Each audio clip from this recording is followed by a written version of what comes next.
This is a bookable summary of the book, The 48 Law of Power by Robert Greene. Whether we acknowledge it or not, as humans, we are thrust into an enduring contest, the game of power. This game has persisted since the dawn of history, and each of us, knowingly or unknowingly, assumes the role of a player. Sometimes the game is overt and bloody, but more often it unfolds indirectly, subtly, in the shadows. The critical question is, do you understand the rules, and are you actively playing to win? Some individuals opt to disregard it, convincing themselves that the game of power is something they can avoid. Alternatively, they may protest that the game is immoral and antisocial, a remnant of less moral and democratic eras. Unfortunately, those who reject the game are easily overpowered by those who embrace it. On the other hand, some, akin to playground bullies or charismatic business leaders, appear to be natural experts, effortlessly dominating. However, the game is not inherently biased in their favor. The skills required can be acquired and perfected by anyone dedicated to studying and playing the game effectively. In the 48 Laws of Power, Robert Greene lays out the game's rules, drawing on historical examples from civilizations worldwide and spanning 3,000 years of history. He distills lessons from master manipulators, guiding readers on how to outmaneuver opponents and become a master player, a modern-day Machiavelli. In this summary, we provide a glimpse, a preliminary insight into power by distilling 12 of the book's 48 laws. After all, we wouldn't want to reveal all the secrets now, would we? Avoid outshining your boss. Navigating the first law of power. Have you ever tried impressing your boss only to see your efforts backfire? You might have unintentionally violated the first law of the power game, as described by Greene: never outshine the master. This fundamental law advises that we should project humility to our superiors, those with more power than us. Powerful individuals desire to be the center of attention, and attempting to outshine them can divert the focus from them to you, potentially damaging their pride. Even worse is acting superior, which may lead your boss to perceive you as a threat to their position, prompting them to take steps, perhaps even removing you from your role. Consider the case of King Louis XIV of France and Nicolas Fouquet, the king's finance minister.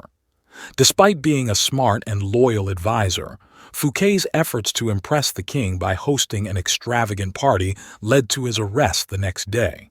Louis XIV felt overshadowed and accused Fouquet of theft, regardless of the truth. Fouquet spent the rest of his days in prison. To gain favor, a more effective strategy is always to make the person in charge look better than everyone else, including yourself. Galileo Galilei serves as an example.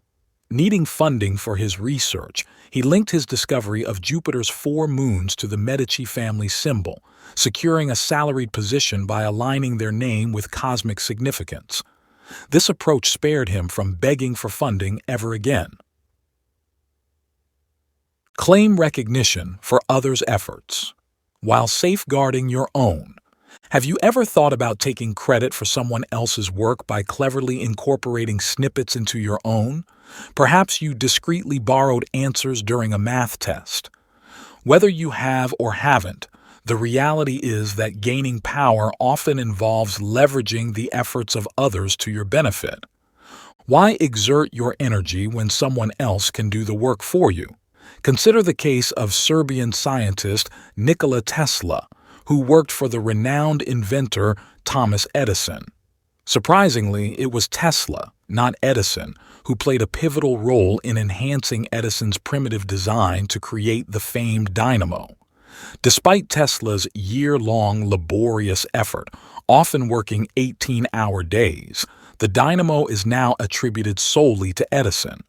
This dynamic persists today. Many politicians don't write their own speeches, and renowned novelists may borrow from fellow writers. However, benefiting from others' work is not sufficient. You must also claim credit for it.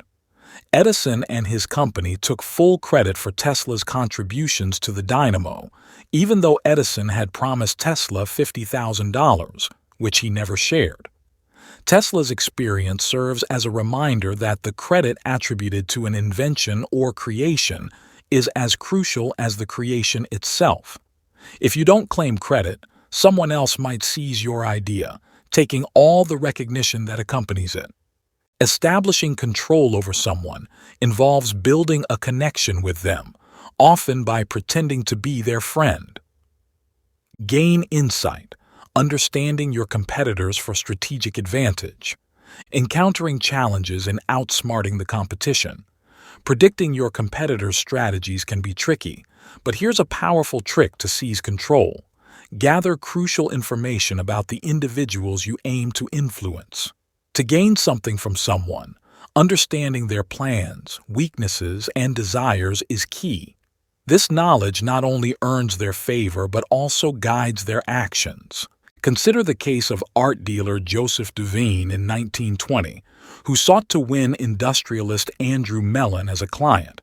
Facing resistance, Duveen resorted to bribing Mellon's staff for confidential information. When Mellon visited London, Duveen strategically followed him, coincidentally showing up at the same art gallery. Armed with insights into Mellon's preferences, Duveen engaged him in a conversation, creating the illusion of shared interests. The result? Mellon became Duveen's top client. To execute a similar strategy. 1. Hire informants.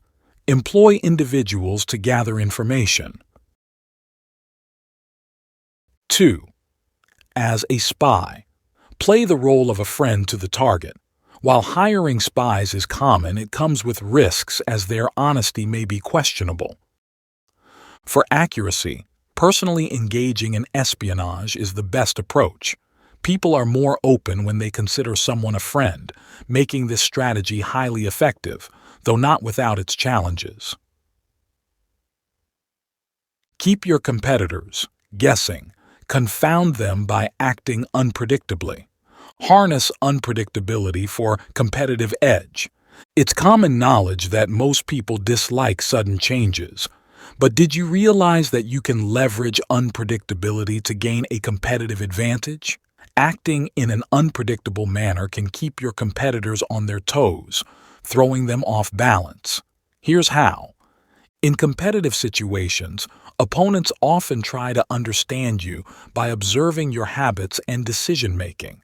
They may use this information against you. In such scenarios, your strategic move is to introduce an element of unpredictability.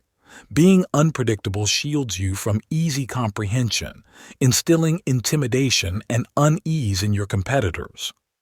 Take the legendary 1972 chess match between Bobby Fischer and Russian champion Boris Spassky.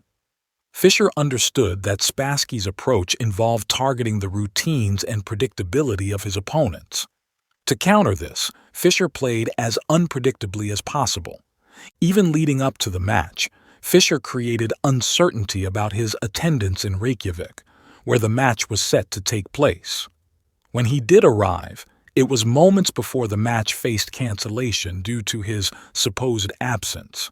Fischer then proceeded to complain about various elements, from lighting to chairs and noise in the room.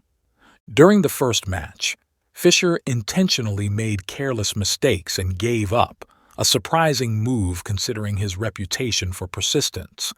Spassky couldn't discern if Fischer was genuinely making mistakes or just bluffing.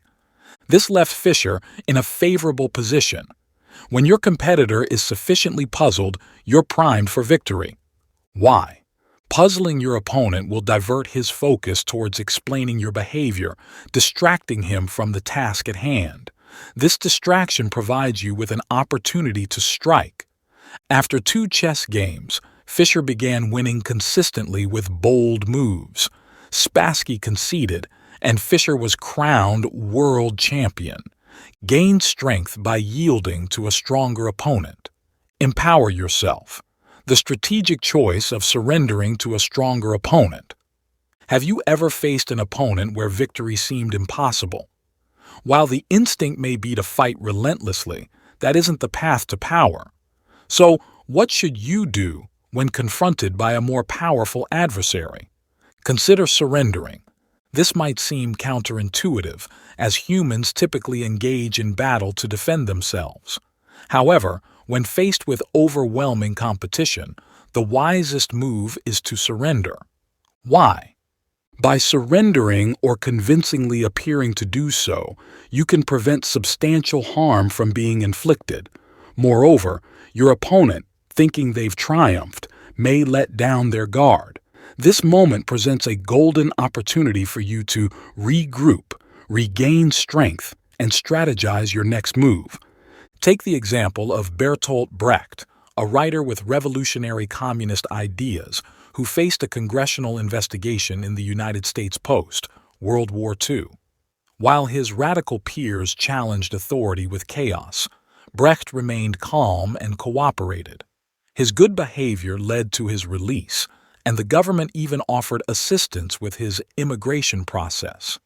In contrast, Brecht's stubborn friends faced repercussions, enduring blacklisting and being unable to publish for years. Follow Brecht's example and view surrender as a tool for self-empowerment. Focus on building long-term strength rather than making significant sacrifices for a fleeting moment of glory. Earn superior treatment. Act like a superior. Embrace your position. Act accordingly to command respect. If you find yourself in a higher position than someone else, it's crucial to embody that role, unless, of course, you prefer to be perceived as equals. However, a cautionary note: assuming an equal stance while holding a superior position can breed contempt.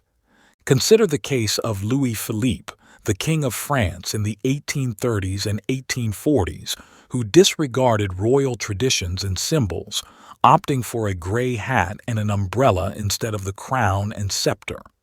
This unconventional behavior led to widespread disdain from both the wealthy, who disapproved of his unorthodox approach, and the poor, who felt neglected by a monarch mimicking the lower classes without addressing their needs. Even his banker friends turned against him, realizing they could insult him without consequence. Louis Philippe's fate serves as a cautionary tale. People tend to be skeptical of higher-ups who act like they're equals, perceiving such behavior as dishonesty or an attempt to conceal privileges. A more effective strategy is to employ the crown approach to command respect. In simple terms, if you genuinely believe in your superiority and act accordingly, others will begin to perceive you as superior as well. Christopher Columbus successfully employed this approach by confidently interacting with the Spanish royal family, eventually securing their financial support for his voyages. Building influence. Seduction outperforms coercion. Strategic wisdom. The power of seduction over coercion. Imagine stepping into the shoes of Zhuge Liang, the head strategist for the ancient Chinese state of Shu. Faced with a war declared by King Menghuo from the south, the responsibility falls on you to halt the invasion and save the country. Before diving into what you should do, it's crucial to understand what you shouldn't. Utilizing force and coercive tactics may seem like the easiest path, but it's never wise. Liang, recognizing this, refrained from attacking, even though victory seemed likely. Why? Because using force generates resentment and resistance. Instead, Liang employed a more effective strategy: seduction. Recognizing that people are often influenced by emotions, he played on Menghuo's feelings to achieve his goals. When Menghuo attacked, Liang captured him but surprised him with kindness, offering delicious food and wine. Releasing Menghuo's soldiers, Liang made a demand: the enemy king must promise to bow to the Chinese king if captured again. Despite capturing Menghuo multiple times, Liang consistently let him go, treating him well each time. Eventually, Menguo surrendered voluntarily, expressing gratitude and indebtedness to the Chinese king. This strategic use of seduction, rather than coercion, showcases the power of influencing others through emotions and goodwill. Strive for influence. Steer clear of friends. Embrace collaboration with foes. Navigate professional challenges. Keep your friends at arm's length. Ally with adversaries. When faced with a tricky professional situation, the instinct to turn to friends for support is natural. However, relying on friends can be a significant misstep. Friends, prone to comparing themselves to you, may harbor envy, making it wise to create some distance. In history, Chinese emperors were often betrayed by close friends, highlighting the risks. Emperor Sung, aware of this, strategically distanced himself from his generals. Rather than trusting friends, he cleverly offered them riches, prompting their retirement to palaces. This move allowed Sung an unprecedented 16-year reign. The question then arises, if you distance yourself from friends, who should you collaborate with? Surprisingly, the answer lies in working with your enemies to expand your influence. In 1807, France's foreign minister, Talleyrand, sensed Napoleon's waning influence and sought to overthrow him. Partnering with his political adversary, Joseph Fouché, they worked together against Napoleon. While Fouché lost influence, Talleyrand emerged as a key minister in the ensuing government. Persuade through creative deeds, not just arguments. Winning without words, the art of persuasion through action. Ever found yourself in a late-night debate where your persistence led to the other person reluctantly conceding? It might feel like a triumph, but here's the truth. Engaging in debates to convince others is not only a waste of time, but can also be risky, especially when dealing with powerful individuals. In 131 BC, Roman consul Mucianus faced a situation where an engineer suggested a smaller mast for a battering ram, only to be punished for his idea. This highlights that being right isn't sufficient. One must navigate situations with strategic actions.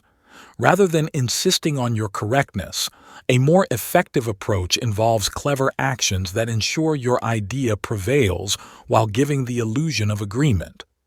An example from the 17th century involves Sir Christopher Wren, a renowned British architect. When tasked with designing a town hall for Westminster, he faced a demand for unnecessary supporting columns. Instead of arguing, Wren built the columns, later revealing they were ornamental and served no structural purpose. This clever maneuver avoided pointless debates while still proving his point. The columns were eventually removed. When asking for someone's assistance, appeal to their self-interest, not just their goodwill. Gaining power is no small feat, and to succeed, seeking assistance from others is crucial. However, how you make your request matters. While you might be tempted to ask for help based on the goodness of people's hearts, it's a strategic error. In the 1400s, an Italian prince in Lucca, supported by the powerful Poggio family, forgot their contributions after gaining power. This led to a conspiracy against the prince, with Stefano Poggio attempting a diplomatic approach. Despite Stefano's efforts, the prince not only failed to appreciate their contributions, but imprisoned and executed the Poggios, showcasing the limitation of appealing to goodwill. In simpler terms, relying on others to do the right thing often backfires. Instead, focus on appealing to their self-interest. However, this can be challenging because most people struggle to see beyond their own self-interest to consider others. In the 16th century, Portuguese emissaries in Japan failed in their attempts because they prioritized their religious agenda over understanding Japanese interests. On the contrary, the Dutch, a century later, succeeded by recognizing and addressing Japanese desires for trade agreements, ultimately winning favor over the Portuguese. Achieving desirability, the power of reserved availability. Dating experiences often bring frustration due to the quirks of human nature. In matters of love, a simple formula seems to apply. When your partner is readily available, your interest wanes, but if they become elusive, desire intensifies. This principle extends beyond love. It's a fundamental law of power. While it may sound straightforward, being too accessible can lead to a loss of interest. In the 8th century BC, Medea faced a similar challenge when people resisted powerful rulers. Deioces, a skilled mediator, initially gained admiration for resolving disputes. However, as he became too available, people took his efforts for granted, reluctant to grant him more power. Deioces failed to grasp a crucial power law. Desirability is linked to unavailability. Recognizing this, he chose to retire, allowing chaos to return to Medea. Soon the people, realizing his value, begged him to return. He agreed, but only under the condition of a grand palace and ample bodyguards. This strategic move led him to rule the area for 53 years. Embrace dependence. Don't let fear isolate you. Surround yourself with support. Finding strength in connections. The pitfalls of isolation and power dynamics. In situations where people feel surrounded by potential adversaries, the instinct to build a protective fortress may seem logical. However, isolating oneself in this manner is counterproductive, as it severs connections to power and influence. Significant power requires an awareness of the surrounding environment. Consider the example of Qi Shi Huangti in 220 BC China. Although the emperor was the most powerful person globally, his increasing paranoia led him to retire to a secluded palace with intricate passageways. Isolating himself from the world, he died estranged from family, isolated from friends, and forgotten by his court. Isolation isn't the solution. Instead, the key is to surround oneself with those on whom one's power relies. Louis XIV provides a stark contrast. Faced with aristocratic rebellion, he filled Versailles with courtiers, curbing dissent by keeping the nobility under his watchful eye. By manipulating and bestowing privileges, Louis maintained control, with courtiers competing for his favor and attention. We hope this video provided valuable insights and information for you. What is your biggest key takeaway? Let us know in the comments below. And if you learned something new, make sure to hit the subscribe button for more videos like this. Thank you, and until next time.